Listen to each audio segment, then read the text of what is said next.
rukun Islam syahadatu an la ilaha illallah. Aku bersaksi bahwa Nabi Muhammad adalah utusan Allah. Ya. Jadi kalau kita mengatakan bahwa bersaksi tiada Tuhan selain Allah, kalau kita asyhadu an la ilaha illallah, aku bersaksi bahwa tiada Tuhan selain Allah. Nah, kalau kita berkata Tuhanku hanya Allah, artinya tidak boleh menyekutukan Allah, tidak boleh menduakan Allah. Sekarang gara-gara ada corona, banyak orang tetap ditakut pada Allah, tapi diduakan Allah. Takut Allah, takut corona, bahkan lebih takut corona daripada takut kepada Allah.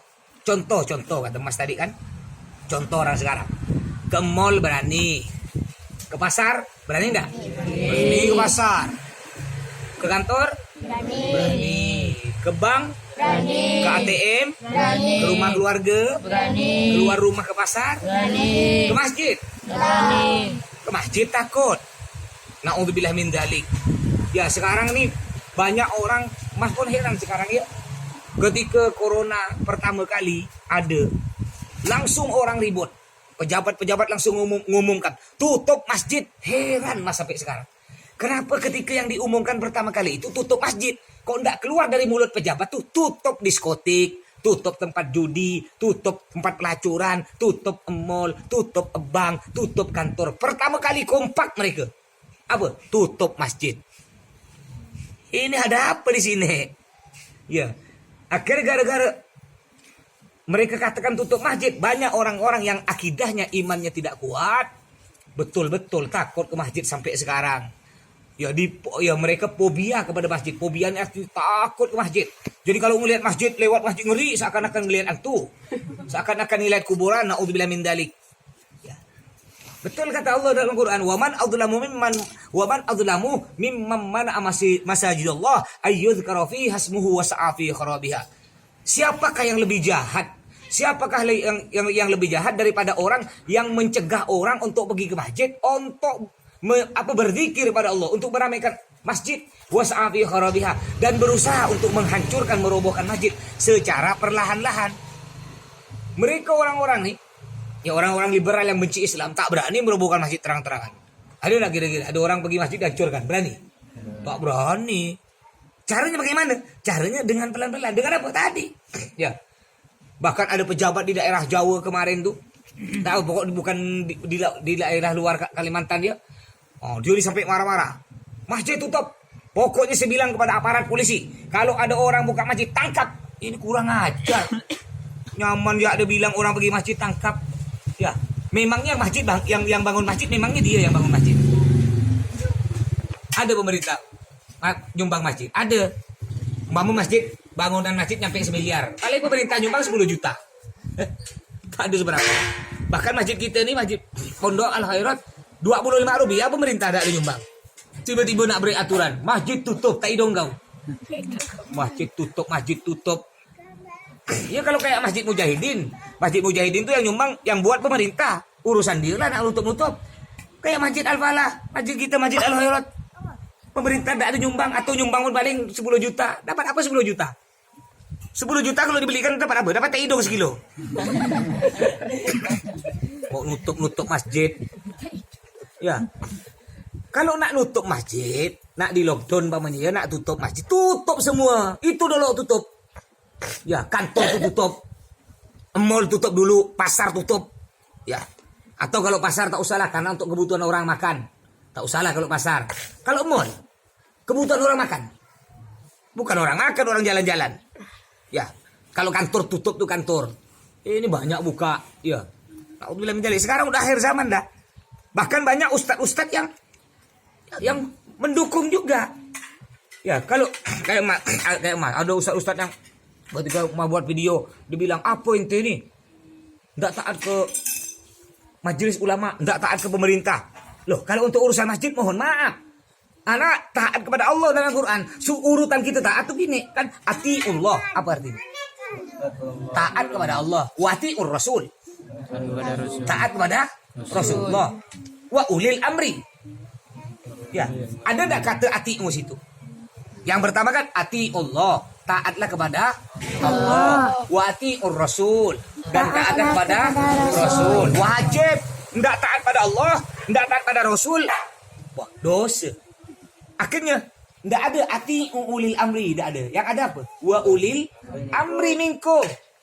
Dan pemerintah, artinya di situ ulama nafsir kan, ke pemerintah boleh taat, boleh enggak. Kalau pemerintah, kita wajib taat kepada pemerintah kalau dia nyuruh bagus. Kalau tak nyuruh bagus, tak boleh taat. Ya, kalau Allah dengan Nabi pasti nyuruh bagus, tak mungkin Allah dengan Nabi nyuruh jelek. Makanya di situ kalimat ati wajib taat. Sedangkan wa ulil amri enggak disebut, enggak diberi ati ulil amri, hanya langsung wa ulil amri dan pemerintah. Artinya wajib taat pemerintah kalau pemerintah nak ngajak maksiat. Kata Nabi apa? La ta'ata li mahlukin fi ma'siyatil. Enggak boleh kita taat kepada siapa saja. Jangan kan itu pemerintah, walaupun dia guru kita, walaupun dia orang tua kita, kalau ngajak maksiat pada Allah, enggak boleh taat. Masjid suruh tutup, enggak boleh taat. Ya, Jumat tak boleh, suruh tutup tak boleh taat. Ini alasan orang sekarang apa? Itu Masjidil Haram andalannya. Ini pejabat-pejabat yang bodoh balik tak paham nih, ngatakan Masjidil Haram Mekah itu ya tutup. Lebih hebat mana Masjidil Haram dengan masjid sini nih? Masjid yang paling hebat ya tutup. Makanya jadi pejabat jangan bodoh-bodoh amat. Ngerti? Masjidil Haram itu tutup betul. Tapi untuk orang luar. Tapi sholat 5 waktu Jumat masih ada. Siapa yang melakukan? Internal pengurus. Pengurusnya di situ ribuan. Ya, kayak sekarang nih. Sekarang di Mekah Masjidil Haram diadakan sholat tarawih. Sholat tarawih. Ya, banyak viral lah. Yang ikut sholat tarawih bukan cuma 10-20, ratusan orang. Tapi pengurus. Bukan ditutup. Bayangkan, hal-hal sunnah, sholat tarawih hukumnya apa? Sunnah. Hukumnya sunnah. Yang sunnah yang mereka lakukan, apalagi yang sholat 5 waktu yang wajib. Sholat tarawih berjamaahnya sunnah, dilakukan. Apalagi berjamaah 5 waktu yang wajib. Apalagi sholat Jumat yang wajib. Mereka lakukan. Cuma tadi, internal, pengurus. Ada orang ngatakan, nah, ketika kita beritahu Masjidil Haram melakukan sholat tarawih, dijawab gini, itu kan cuma sunnah. Tarawih kan cuma sunnah. Hati-hati. Ini tanda-tanda mulutnya orang munafik. Tanda mulut orang munafik dia suka ngatakan gini. Itu kan cuma sunnah. Itu kan cuma sunnah. Ini ngeremehkan Nabi Muhammad SAW. Wajib perintah siapa? Allah dengan Nabi. Sunnah pekerjaan siapa? Nabi. Pekerjaan Nabi. Andaikan ada Nabi, kira-kira kecewa enggak Nabi? Ya. Sunnah nih perintah Nabi. Cenceknya Nabi beri hadiah ke kita. Nabi beri hadiah ke ente, ya, lalu bilang, cuma itu Nabi. Gimana? Mas beri HP nih, mas beri HP ke Irfan. Ya, cuma HP, mas. Kecewa enggak, mas? Kita sebagai umat yang baik gimana? Ngerjakan tuh, terima, makasih mas ya. Walaupun andaikan HP itu tidak kita pakai, yang penting kita jenangkan. Makasih mas sudah beri HP ya. Simpan HP tak dipakai tak apa-apa. Nak diberi ke orang lain silahkan. Tapi kita yang penting udah terima. Bukan kita tolak. Kalau andaikan kita tidak mau melakukan sunnah Nabi, tidak apa-apa, tidak dosa. Tidak sholat tarawih, tidak dosa. Tapi jangan kita katakan, itu kan cuma sunnah. Ini tanda-tanda orang munafik nih. Suka ngeremehkan. Ya. Kalau udah dia berani ngeremehkan hal sunnah, dia nanti akan berani ngeremehkan hal wajib. Makanya hati-hati. Jangan ente sebagai santri kebiasaan ngomong, itu cuma sunnah. Itu cuma sunnah. Jangan. Ente udah tak ngelakukan, ngeremehkan. Ini Nabi Muhammad. Guru ente tak berani ngeremehkan. Ya, Abi guru ente tak berani ente ngeremehkan, kurang ajar. Karena Abi beri duit 5.000. Cuma 5.000 bibi berani. Ente ke Nabi Muhammad. Ya, ini banyak orang-orang sekarang gitu, rusak. Tambah ada corona ini tambah rusak akidahnya, tambah rusak imannya. Ya, mas banyak tak nyangka. Bahkan ada beberapa ustadz bahkan, ya, sampai viral, ya, ada di masjid daerah Bekasi kalau tidak salah. Jadi ketika mau mereka sholat Jumat, ya, imamnya tak ada satu ustadz pun. Habis dimaki-maki. Mana ustadznya mati ya, jangan usah jadi ustadz, berhenti ya jadi ustadz, takut corona, ya, dimaki-maki, tidak ada ustadznya takut. Yo, ketika belum ada corona, bilang ke orang, ayo kita harus berani, ya, kita hanya takut pada Allah. Kalau kita perang, berani. Apapun kita lawan. Kita hanya takut pada Allah. Ketika belum ada corona. Ada corona, ustadznya pertama kali mekap. Bertampuk. Berkelun-kelun dengan bini. Mekek, koar-koar. Sebelum ada corona. Baru oleh Allah beri corona. Belum lagi Dajjal turun. Kalau ada Dajjal turun, ada perang, Mekap di mana Ustaz tuh? Lamparet kali. Tak timbul-timbul. Kenapa banyak orang-orang sekarang takut berlebih? Ya, ada Ustaz juga takut berlebih. Karena tadi penyakitnya. Penyakitnya kata Nabi apa? Penyakit orang sekarang ini 2 wahan. Apa tuh wahan? Hubbud dunya wa karahiyatul maut. Cinta dunia, takut mati. Ini penyakit orang sekarang. Banyak ulama kena penyakit ini. Ente jangan kira ulama itu pasti masuk surga. Wah, bisa-bisa bahkan ulama pertama kali masuk neraka adalah ulama. Ya. Nah, dalam kitab Zubat disebutkan fa'alimun bi ilmihi lam ya'malan mu'adzabun min qabli diluasan. Yang artinya apa? Ulama, orang alim atau ulama yang tidak ngamalkan ilmunya, dia akan dimasukkan surga sebelum penyembah berhala dimasukkan. Dia akan dimasukkan dalam neraka ya sebelum penyembah berhala masuk neraka. Jadi sebelum orang kafir masuk neraka, ulama ustad ini dulu lempar dalam neraka. Kenapa? Karena tidak ngamalkan Al-Quran, tidak ngamalkan hadis, nggak percaya kepada hadis. Udah jelas dalam hadis disebutkan. Ya, mau menyampaikan idza ahatun unzilat minas sama surifat an ummaril masajid al-hadits akamakol. Nabi bilang gini, andaikan Allah nurunkan wabah penyakit yang berbahaya dari langit, surifat, ya maka akan dijauhkan, akan dipalingkan dari orang yang meramaikan masjid, yang memakmurkan masjid, yang tetap sholat 5 waktu berjamaah, sholat Jumat, sholat tarawih di masjid. Oleh Allah akan dijauhkan dari penyakit ini. Ini udah jelas hadis Nabi. Tapi ustadz sekarang ya udah banyak tak percaya udah ke hadis Nabi, lebih percaya ke hadis dokter. Kalau udah dokter yang bersabda, ya, nggak pakai Nabi lagi bersabda. Menurut sabda dokter. Dokter siapa namanya? Dokter Ching Chong Pai. Ya, Dokter Ching Chong Pai, Tommy Cheng Tana Koceng. Jadi dokter ini bersabda, Corona itu lebih berbahaya dari mencret. Jadi corona lebih berbahaya dari penyakit mencret. Dan mencret lebih berbahaya dari penyakit bengek. Bengek lebih berbahaya daripada corona. Kalau bengek tak bernapas, corona masih bernapas. Ini naudzubillah, akhirnya tak percaya hadis Nabi. Padahal hati-hati, orang yang tak percaya hadis Nabi dihukumnya apa? Murtad. Keluar dari Islam. Wa ma yantiqu anil hawa in huwa illa wahyun yuha, kata Allah. Tidaklah keluar dari mulut Nabi kecuali itu semuanya adalah wahyu, perintah dari Allah. Bukan Nabi nak bual-bual. Ya, cuma naudzubillah. Ini gara-gara corona kita bisa tahu letak iman orang. Ya, ini imannya kuat apa enggak? Bukan untuk sombong-sombongan, bukan. Ya. Ada ustaz biasa ceramah, jangan takut corona, takutlah kepada Allah. Yang penting kita ikhtiar berusaha. Keluar rumah pakai masker, basuh tangan. Yang penting kita jangan takut berlebih kepada corona. Wih, ustaz ini bilang, yo ustaz ini sok-sok nantang corona. Bukan ustaz itu nantang, tak ada. Jangan kau berburu sangka. Maksudnya ustaz katakan tetap ikhtiar. Maksudnya apa? Biar orang tak takut berlebihan kepada corona. Ya. Corona ini sebenarnya bukan penyakit super bahaya. Nggak terlalu bahaya amat. Ya. Bukan sangat bahaya. Di Indonesia nih penyakit corona ini udah 2 bulan. Andaikan penyakit corona itu penyakit super bahaya yang sangat berbahaya, 2 bulan mungkin udah mati 10 juta dari Indonesia nih.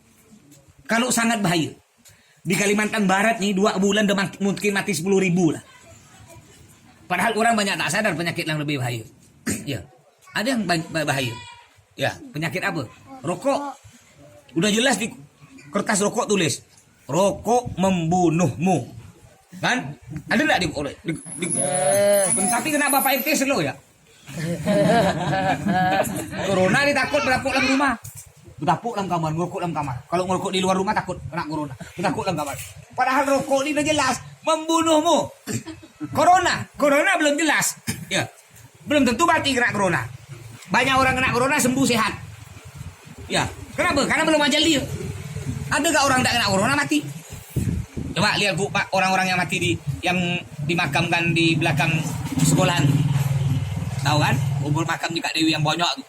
Ya ada 1000 tuh. Ada tak kena corona? Ada tak? Enggak ada kena corona. Iya, bahkan banyak yang kena corona sembuh. Ada sih yang kena corona mati, itu pun bukan mati kena corona, mati bercampur dengan penyakit lain. Ya. Dan ada apa? Udah nyampe ajal dia. Kalau belum nyampe ajal walaupun kena corona, udah Mas bilang, kalau belum nyampe ajal walaupun kena corona, 1 juta corona, belum nyampe ajal tetap sembuh sehat. Ya, cuma orang sekarang kalau diberitahu tak percaya. Ya, lebih percaya kepada dokter palak sula. Nah, akhirnya dari sebagai santri tadi udah ngatakan, ya, asyhadu an la ilaha illallah. Aku bersaksi bahwa tiada Tuhan selain Allah. Jadi kalau betul-betul kita bersaksi tiada Tuhan selain Allah, buktikan dengan apa-apa? Dengan betul-betul menyembah Allah tanpa menyekutukan Allah, tanpa menduakan Allah. Ya, sekarang ini ente buktikan sekarang. Sekarang musim corona. Ya, musim corona. Jadi tetap kita ikhtiar, kewajiban kita sebagai manusia. Ya, kewajiban kita sebagai manusia ikhtiar, keluar pakai masker. Ya, apalagi basuh tangan. Apalagi pokok ikhtiar. Ya, tapi ingat, ya jangan berlebihan takut. Sambil pakai masker, pakai motor, nanti ente balik, ya baca istighfar, astagfirullah, baca selawat, la ilaha illallah, subhanallah. Ini dari mulut ente nih, yang ente baca tadi, ngeluarkan energi positif, pelindung diri. Astagfirullah, seret, dilindung langsung. Astagfirullah, makin banyak ente baca istighfar, makin tebal pelindung diri ente. Kalau ente cuma baca 1, astagfirullah, pelindungnya tipis. Ya, kena duri pecah. Kayak balon, tas pecah. Tapi kita baca astagfirullah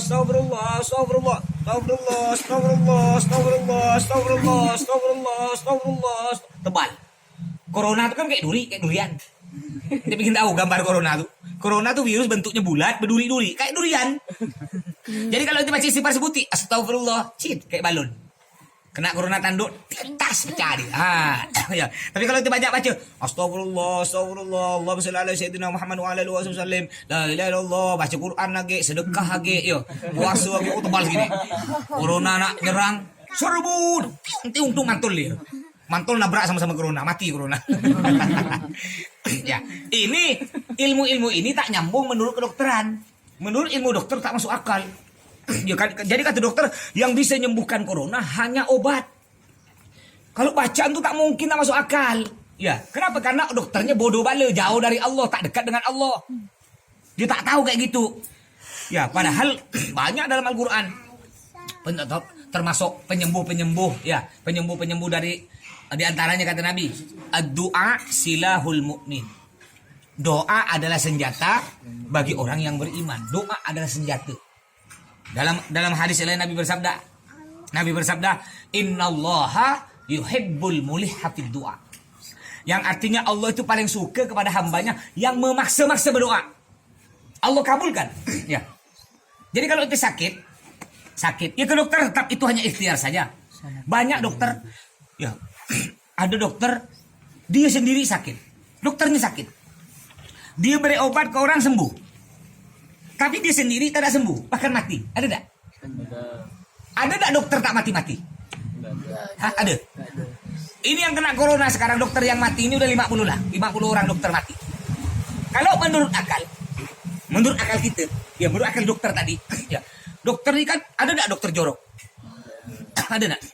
Dokter pasti bersih kan? Bersih, pakai pelindung diri, pakai sarung tangan 1000 lapis. Ya. Pakai apa lagi? Masker. Menurut akal kita, dokter tak mungkin kena. Balik lagi tadi, yang break corona siapa? Allah. Ya.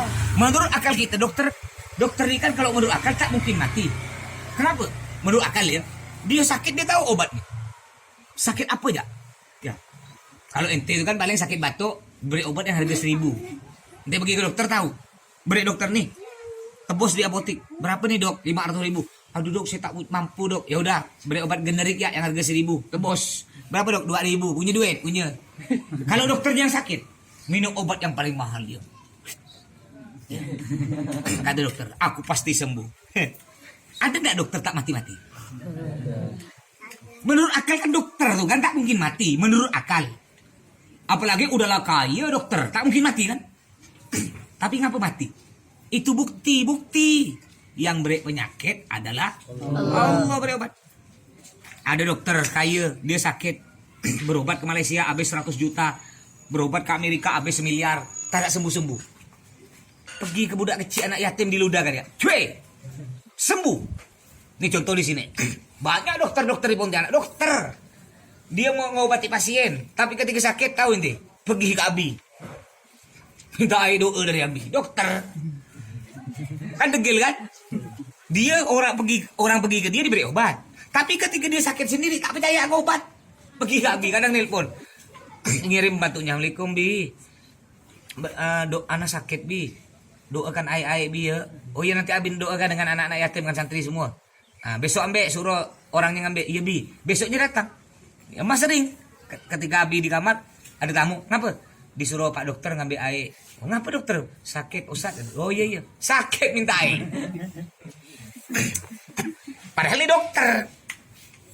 Jadi doa tadi itu mengeluarkan energi positif, pelindung diri. Allah tuh paling suka orang yang memaksa. Kalau sekarang ada orang batuk gini.